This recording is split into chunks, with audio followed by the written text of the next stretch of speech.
తన పరిశుద్ధ సన్నిధిలో దేవుని వాక్యం ఏదో చదువుతుంది. అంటే ఏమనంటే,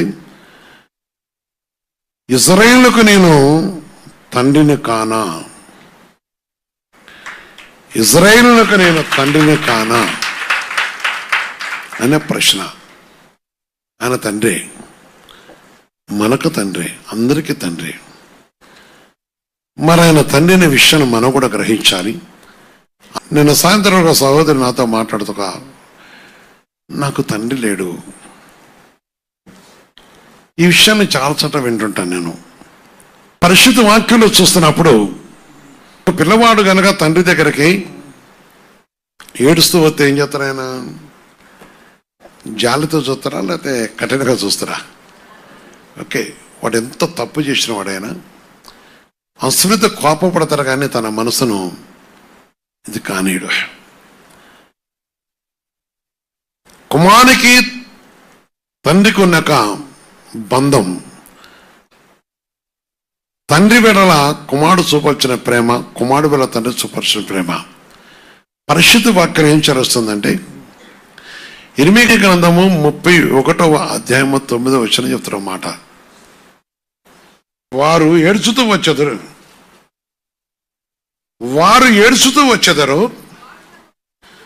వారు నన్ను ప్రార్థించుచుండగా నేను వారిని నడిపించదను. ఎవరు నడిపిస్తాడు ఆయన? నేను వారిని నడిపించదను. వారు ఏడ్చుతూ వచ్చెదరు, నేను వారిని నడిపించదను. వారు తొట్టిల్లకుండా చక్కగా పోవు బాటను నీళ్ళ కాలువల యొద్ద వారిని నడిపించదను. ఇశ్రాయేలునకు నేను తండ్రిని కానా, ఎఫ్రాయిము నా జ్యేష్ఠ కుమారుడు కాడా. కారణం ఏంటంటే, తండ్రికి వారు దూరంగా ఉండటం వల్ల వచ్చిన కొన్ని ఇబ్బందులు బట్టి, విరుకులు బట్టి, శోధన బట్టి ఆయన అడుగుతున్నాడు. కొంతమంది అంటుంటారు, నా కొడుకు కాదా, నన్ను వచ్చేడితే ఏమన్నా అంటారు. కొందరు అప్పుల పాలై తాగుబోతలై పోగొట్టుకొని జీవితంలో ఓడిపోయి ఉంటే, నా కొడుకే కదా, నా దగ్గర రావచ్చు కదా, నేను ఇస్తగా అంటారు కొందరు ధనవంతులు. నాతోనే చెప్తుంటారు. లేకపోతే వాడి వివాహం విషయంలో అంత బాధపడకపోతే నా దగ్గర అడిగితే వాడు కూతురు నేను ఇస్తా కదా, ఎక్కడో తిరుగుతున్నాడు వాడు అంటారు కొందరు. నేను చెప్పాలని మాట్లాడుతుంటారు కొందరు. ఏది ఏమైనా సరే ప్రభు జాగ్రత్తగా ఆలోచించి, వాడు నా కుమారుడు కాదు అనగా ఇశ్రాయేలు నా కుమారుడు కాడా, నేను తండ్రిని కానా అన్నాడు ఆయన. 20వ వచనం కూడా ఏమంటే, ఇక్కడ ఎఫ్రాయిము నాకిష్టమైన కుమారుడా, 20వ వచనం, ఎఫ్రాయిము నాకు ఇష్టమైన కుమారుడా, నాకు ముద్దు బిడ్డ, నేను అతని విరోధంగా మాట్లాడప్పుడల్లా, నేను అతనికి విరోధంగా మాట్లాడినప్పుడల్లా అతని జ్ఞాపకము నన్ను ఎడవకున్నది. ఆమేన్. అతని గూర్చి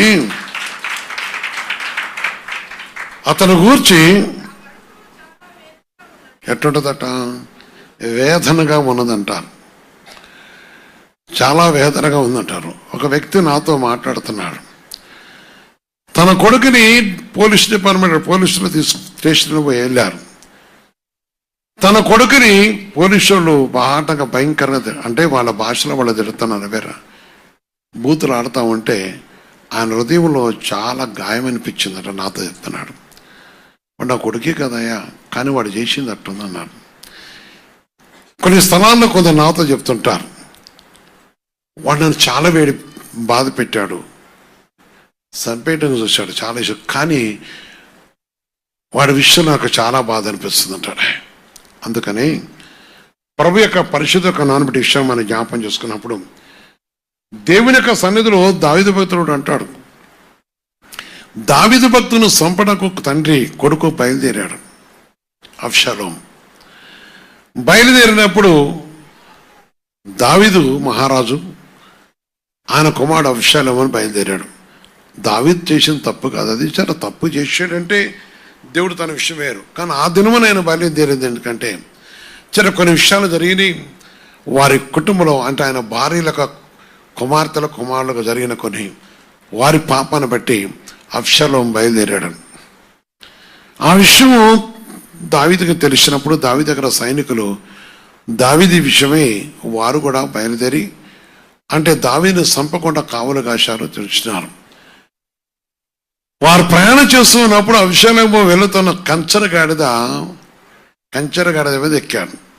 ఆ గాడిద మీద ప్రయాణం చేస్తున్నప్పుడు ఒక పెద్ద మర్రి చెట్టు కిందకు వచ్చిన ఆ ఊరలో ఏంటప్పుడు వాళ్ళ తలలో బాగా పెరిగి ఉంటే కనుక ఆ దాన్ని చిక్కుకొని వేలాడుతూ ఉంటే దావీదు కూడా శత్రువు ఏం చేశాడంటే ఆయన చంపేశాడు అబ్షాలోముని.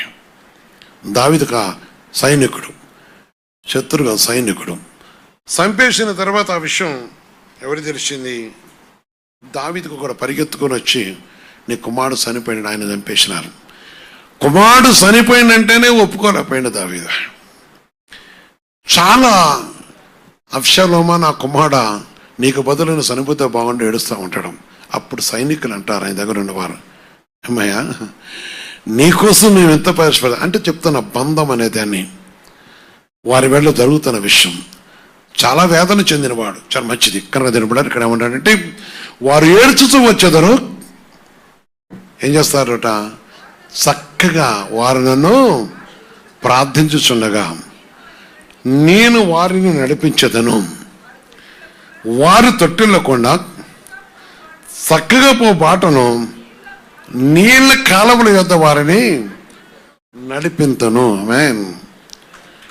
నీళ్ళ కాలవల యొద్ద వారిని నడిపింతను. అందుకని చక్కగా ఓ బాటను నడిపించడానికి తండ్రి ఇష్టపడుతుంటాడు. ఆయన పరిశుద్ధమైన సన్నిధిని విషయాన్ని మనం గ్రహించినప్పుడు ప్రభు వాక్య ప్రకారం, ప్రభు మాటను బట్టి, ప్రభు ఉద్దేశ ప్రకారం సర్వోన్నతమైన దేవుని ఇష్టం మనం జ్ఞాపకం చేసుకొని నా సహోదరి సోదర, దేవుని ఉద్దేశ ప్రకారం, దేవుని యొక్క నిర్ణయ ప్రకారం, దేవుని ఆలోచన ప్రకారం దేవుడు అంటే ఇక్కడ అన్నాడు తండ్రికి కొడుకున్న సంబంధం కోసం చెప్తా ఉన్నాడు. అందుకని ప్రభు యొక్క పరిశుద్ధమైన మాటను బట్టి ప్రభు మాట వినుటకును ప్రభు సన్నిధిని నిలుచుటకును దేవుడు 2 కొరింథీ పత్రిక 6వ అధ్యాయంలో ఏమన్నాడంటే 18వ మాట చెప్తాడు. సెకండ్ భాగం 2 కొరింథీ పత్రిక 6:18 కూడా దేవుని వాక్యం చేరుస్తుంది. నేను వారిలో నివసించి సంచరించదను. లాస్ట్ ఏమంటాడంటే ఆయన మీకు తండ్రినై ఉందును, మీరు నాకు కుమారులై ఉందరు. ఏమంటారంట, కుమారులు కుమార్తెలు, నేను మీకు తండ్రినై ఉందును. ఏమంటాడు యేసయ్య? దేవుడు ఏమంటాడు మనకి? తండ్రి ఉన్నవాడు. కనుక తండ్రి యొక్క బాధ్యత, తండ్రి యొక్క విషయంలో చూస్తున్నప్పుడు ఆయన విడిచిపెట్టేవాడు కాదు. తప్పుగా తన కార్యం చేయడం ఇష్టపడుతుంటాడు ప్రభు వాక్యానికి మనం లోపడప్పుడు. అందుకని దేవుని సన్నిధిలో మనం విశ్వసిస్తున్నాం. ఆదికాండం 12 చూస్తున్నప్పుడు, ఆదికాండం 12 చూస్తే మొదటి వచ్చిన మాట చెప్తాడు. దేవుడు పిలిచినప్పుడు ఏమన్నాడంటే, దేవుడు పిలిచినప్పుడు ఏమంటాడంటే, యెహోవా నీవు లేచి నీ దేశం నుండి, నీ బంధువుల యొద్ద నుండి, నీ తండ్రి ఇంటి నుండి బయలుదేరి, నీ తండ్రి ఇంటి నుండి బయలుదేరి నేను నీకు చూపించు దేశమునకు వెళ్ళము, నేను నీకు చూపించు దేశమునకు వెళ్ళమన్నాడు. కారణం ఏంటంటే ప్రేమైన సహోదరి సోదర, అబ్రహాముని దేవుడు ఆశీర్వదించడం కోసం ఆయన బయలుదేరినప్పుడు తన తండ్రి నుంచి వెళ్ళిపోయినది కదా. తల్లినైనా తండ్రినైనా చివరికి భార్యలను పిల్లలను ఆస్తులను విడిచిన వాడు నాకు పాత్రుడు, అంటే నా శిష్యుడు అన్నాడు యేసయ్య. చాలా మంచిది. కనుక ప్రభువును అనబట్టి ఆ విషయం వేరు. తప్పకుండా దేవుని యొక్క పని విషయంలో, దేవుని పరిసర విషయం చెప్తున్నాం. అందుకే తండ్రి యొక్క బంధం లేక దేవుని యొక్క బంధం రోమీయుల పత్రిక 4:17 చెప్తా ఏమిటంటే, రోమీయుల పత్రిక 4:17 చుట్టూ కూడా దేవుని వాక్యం చేస్తుంది. తాను విశ్వసించిన దేవుని ఎదుట అనగా మృతులను సజీవునిగా చేయవాడును, లేని వాటిని లేని వాటి ఉన్నట్టుగానే దేవుని ఎదుట అతను మనందరికీ తండ్రి అయి ఉన్నాడు. మేన్ కనుక ప్రభు సన్నిధిలో విషయాన్ని జ్ఞాపం చేసుకొని పరిశుద్ధాత్మ దేవునికి అసలు కొంచెం ముందు జరగడం, మీరు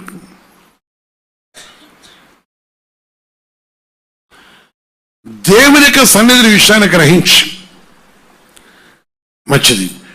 పరిశుద్ధాత్మ దేవుని యొక్క పాదం దగ్గర విషయాన్ని గ్రహించి దేవునితో కలుసుకోవటం కోసం వాక్యమైన దేవుని కలిగి జీవించడం,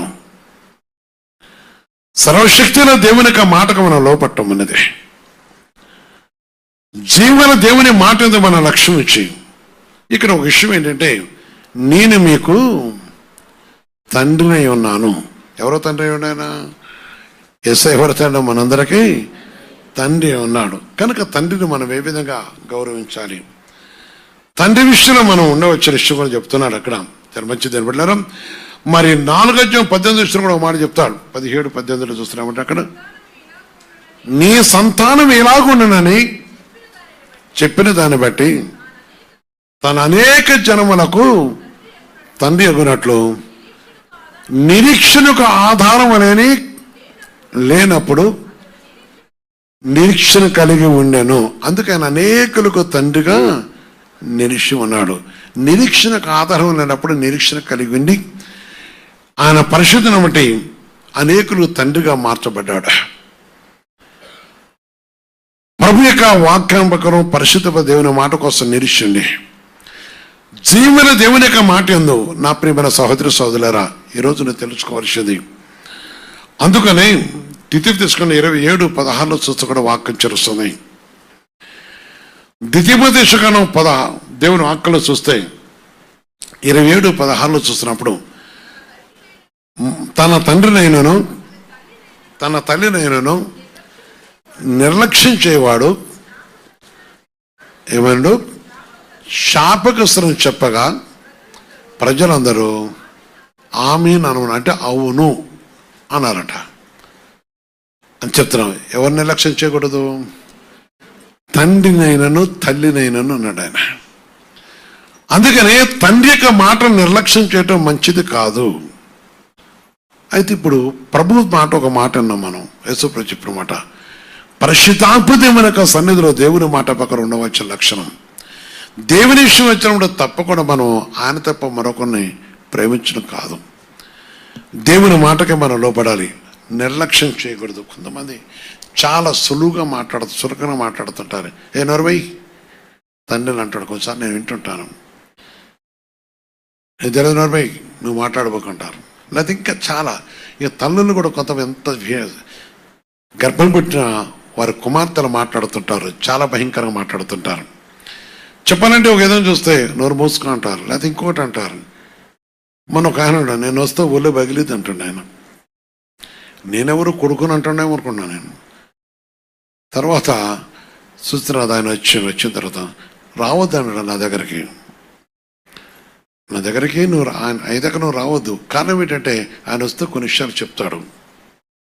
చివరి ఆయన వచ్చాడు నాతో, వీళ్ళుంటే దేవుతనం ఉండాలి, లేకపోతే లోకంతనం ఉండాలా. ఇటు రెండు మధ్య నుండి వారి జీవితంలో జరుగుతున్న భయంకర పరిస్థితులు.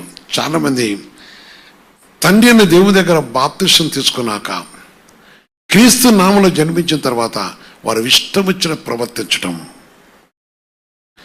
వారికి అనుకున్న రీతిలో ప్రవర్తించడం,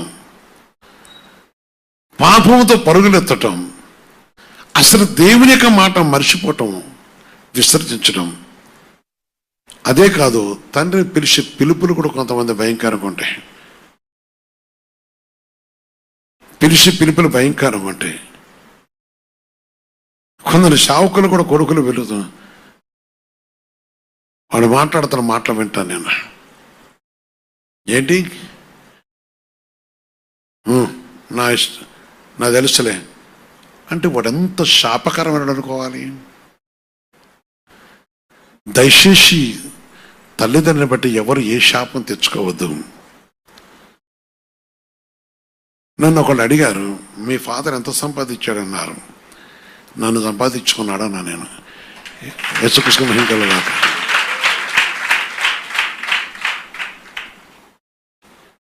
మీ పాత్రమందరికి మరి తవ్వుతున్నా కదా, మీకు ఎంత సంపాదించి ఇచ్చారన్నారు. నేను ఎప్పుడు ఒకటి ఉంటుంది ఏంటంటే, నాకు నేను ఈ లోకంలో జన్మించడకు దేవుడు వారిని వాడుకున్నాడు. నా తల్లిని తండ్రిని వాడుకున్నాక నేను జన్మెత్తటకు వాడుకున్నాడు. వాళ్ళ భయంకర విగ్రహారాధన నుంచి వచ్చిన వారు.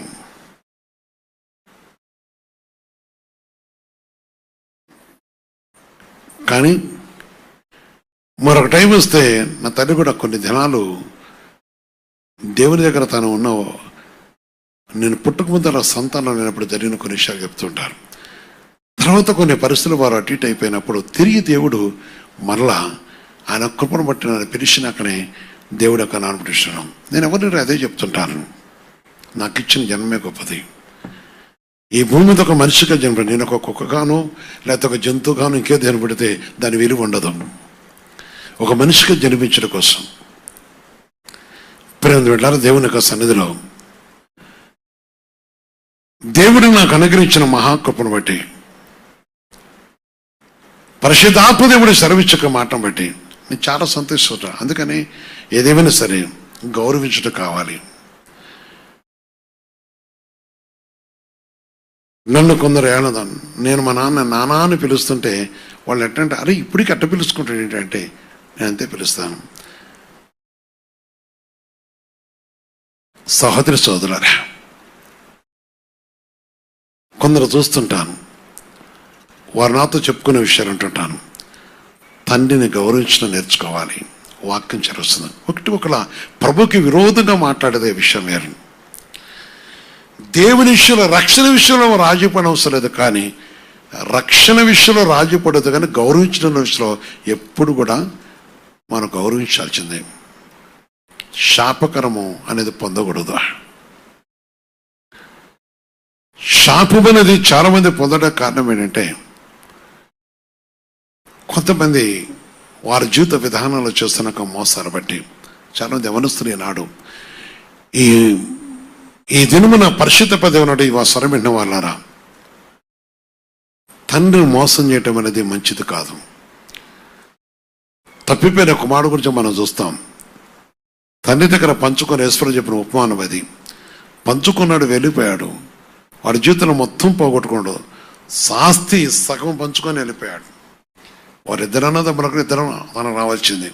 సమస్తం పోగొట్టుకున్నాక అంతా అయిపోయిన తర్వాత వాడు పందులు పొట్టు తినేటప్పుడు ఆ పందులు యజమానుడు వచ్చాడు. వాడు వచ్చి, అమ్మయ్య పందులు పెట్టుకుని నువ్వు తింటే వాడు పొట్టు కూడా తినే యోగ్యత లేకుండా అయిపోయింది. అప్పుడు గుర్తుకొచ్చింది వాడికి. ఎవరు గుర్తుకొచ్చారు?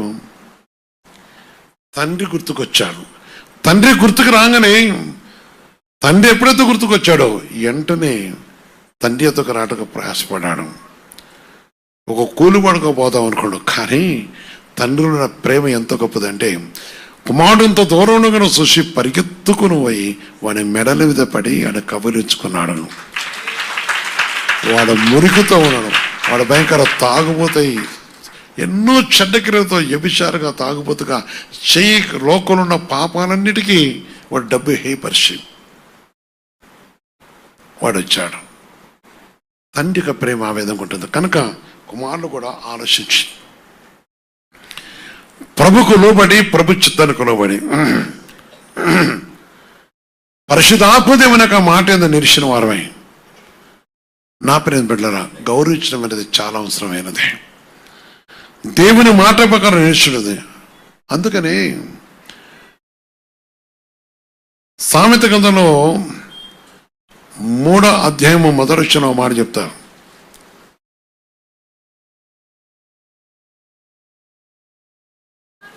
నా కుమారుడా, నా ఉపదేశమును మరవకము, నా ఆజ్ఞలను హృదయపూర్వకంగా గైకొనము. కుమారుడు అని చెప్పుకుంటున్నాడు.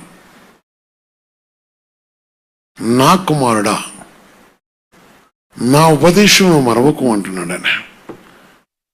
అదే దావీదు భక్తుడు చెప్తున్నాడు ఒక మాట.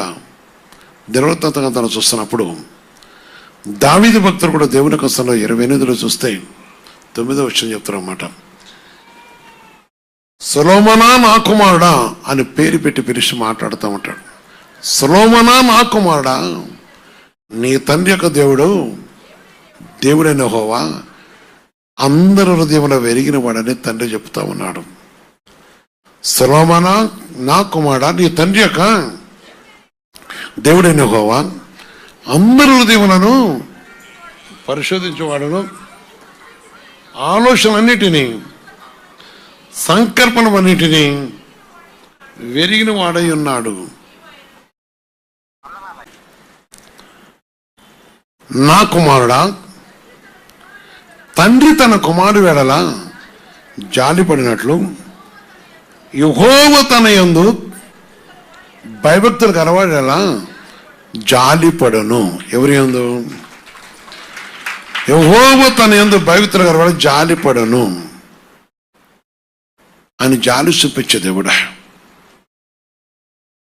ఆయన కనికరించే దేవుడా, ఆయన పరిశుద్ధ నామాన్ని బట్టి జ్ఞాపకం చేసుకొని సర్వోన్నతమైన దేవుడు ఆయన సన్నిధిలో మనం జ్ఞాపకం చేసుకొని జాలిపడే దేవుడితో మనం ఉన్నాం. దయ చూపించే దేవుడి దగ్గర మనం ఉన్నాం. పరిశుద్ధాత్మ దేవుని పాదాల దగ్గర ఉన్న కను నిలబడ్డారా? ఆయన పరిశుద్ధమైన దేవుడా, ఆయన జీవగల దేవుడా, కనుక ఆయన జాలిగల దేవుడు అని దేవుని వాక్యం చరుస్తుంది. కనుక దేవుని యొక్క పరిశుద్ధం కను మాటను బట్టి సామెత గ్రంథం 3వ అధ్యాయంలో చూస్తున్నప్పుడు సామెత 3:16 చూస్తే కూడా దేవుని వాక్యం చరుస్తుంది.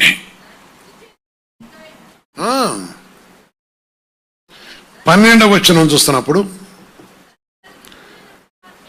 తండ్రి తనకిష్టమైన కుమారుని గద్దించే రీతిగా తండ్రి తనకిష్టమైన కుమారుని గద్దిస్తాడు.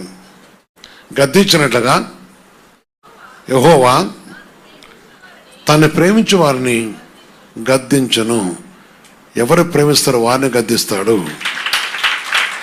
తండ్రి కూడా ఎవరిని ప్రేమిస్తాడో, కొందరి ప్రేమలో జీవం ఉండదు కనుక వారి చెడిపోటకు వారి ప్రేమ కారణమవుతున్నది. కొందరు ప్రేమలో గద్దింపు ఉంటుంది, ప్రేమ ఉంటుంది, సమాధానం ఉంటుంది, వారి మంచి క్రియలు. చాలా మంది తండ్రి నువ్వు ఇట్టుండాలి అట్టుండాలి మనం అని చెప్తే వాళ్ళకి చాలా కోపం వస్తుంది కుమారులకి. ఎందుకంటే వాడి కోరికలు వేరే ఉంటాయి కనుక. దేవుడేమో ఆయన సంతానాన్ని ఈ తరానికి అప్పగింపడం తప్పించేవాడు. ఆయన దేవుడు విడిపించిన కొన్నాడు, దేవుడు కనుకరించిన కొన్నాడు. దేవుని యొక్క మాటను బట్టి ఆ విషయం మనం జ్ఞాపకం చేసుకొని నా ప్రియమైన సహోదరి సోదర,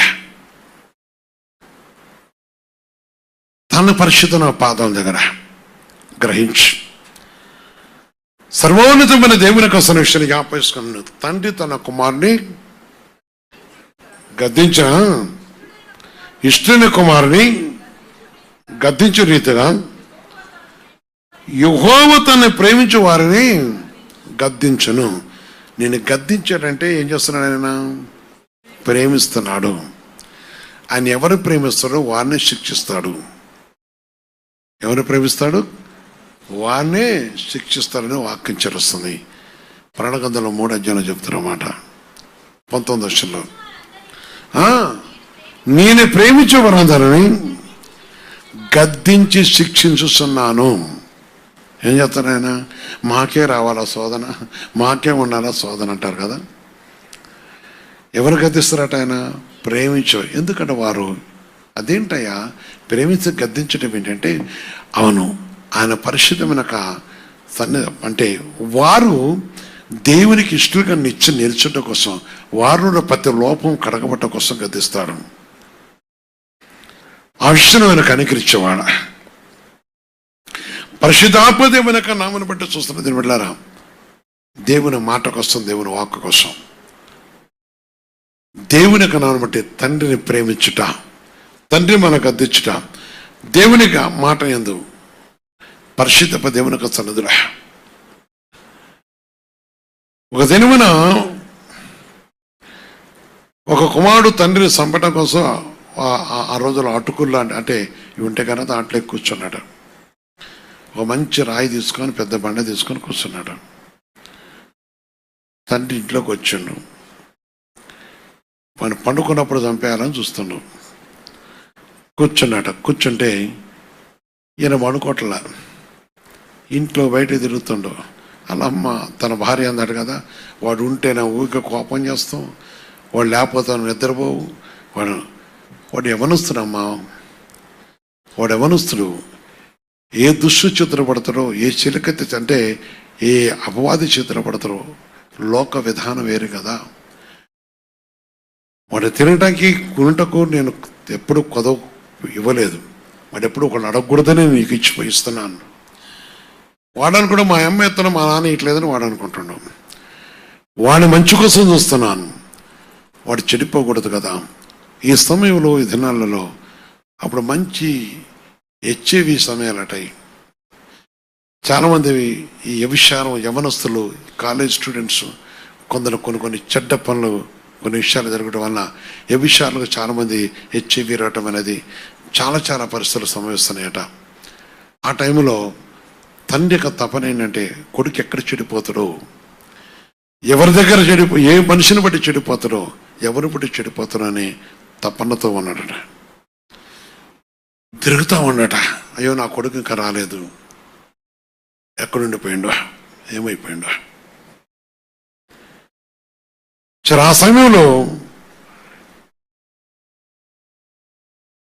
ఆ సమయంలో తన ఫ్రెండ్ ఒకడు ఆ రాత్రిపూట రావటానికి చూస్తుంటే తన తల్లి చూసి, తన భార్య చూసి ఏమన్నదంటే, వాడు వస్తాడు అనుకుంటా, సరే వస్తే రాని, నేను పోయి పండుకుంటా కానీ రాని అనిపోయి పండుకోండి, ఏం మాట్లాడకుండా. అవంతా ఆయన మాట్లాడిందంతా విన్నాడట. దిగి వచ్చిండు. ఎక్కడి నుంచి వస్తున్నాడా, నేను ఇక్కడే ఉన్నాను అన్నట. అయిపోయింది. సరే ఇంకో మార్లో తిరిగి వచ్చాను. వచ్చిన తర్వాత తెల్లారి తండ్రి వెళ్ళిపోతుంటే 2 కాళ్ళు పట్టుకొని అడిగిండట, నన్ను క్షమించాలి, నేను ఈరోజు చంపేయాలనుకున్నాను కనుక తిరబడ్డారా. వాడిని ఎందుకు శిక్షించాడు, గద్దించాడంటే వాడి మేలు కొరకు. అందుకే ఇక్కడ అంటాడు కదా, ఈ విషయాన్ని చాలామంది తల్లిదండ్రులు గద్దిస్తే భక్తి ఉండదు, భయం ఉండదు, వాక్యానికి లోబడరు, వాక్య విధానం ఉండదు. కొందరికి జైలు పాలైతే కొంతమంది నేను చూశాను. కొందరు కొన్ని ప్రాంతం ఎంతో డబ్బు పెట్టి విడిపించిన వాళ్ళు ఉన్నారు. ఈరోజు తండ్రిని నాన్నని పిలిచే వాళ్ళకి డాడీ అని పిలిచే పరిస్థితి లేని వారు ఉన్నారు. పైగా ఏంది నీ చెప్పేది ఏంటంటారు. ఇంకా చెప్పాలంటే చాలా విస్తరించి మాట్లాడుతుంటారు. అది దేవునికి ఇష్టమైంది కదా. యవనస్తులారా, చాలామంది జీవితాలు చూస్తున్నాను. దేవునితో కలిసి ఉండే విషయం, డబ్బు శాశ్వతం కాదు. నానాన్ని పెరగటకి చాలామంది కూడా వారిని పెదవులు తెరవరు. నేను కొంతమంది ఏంటంటే చాలా ఒళ్ళు జరదని అంటుంది. నోర్మై నువ్వు చెప్పేది ఏంటంటారు, ఆయన చెప్పేది ఏంటంటారు. అది చాలా యవనస్తులను ఆలోచించండి. దేవుడు ప్రేమించి నీకు జన్మని ఒక చోట ఆడుకున్నాడు. అదే కదా తండ్రులు కూడా స్నేహం చేయాలి. దేవుని వాక్య ప్రకారం కొడుకుతో స్నేహం చేయాలి. అందుకని నా కుమారుడా సొలొమోనా అని పేరు పెట్టి ఎందుకు పిలుస్తాను అంటాడంటే, నీ తండ్రి హృదయంలో ఎరిగిన వాడు నాయన అని చెప్పాడు.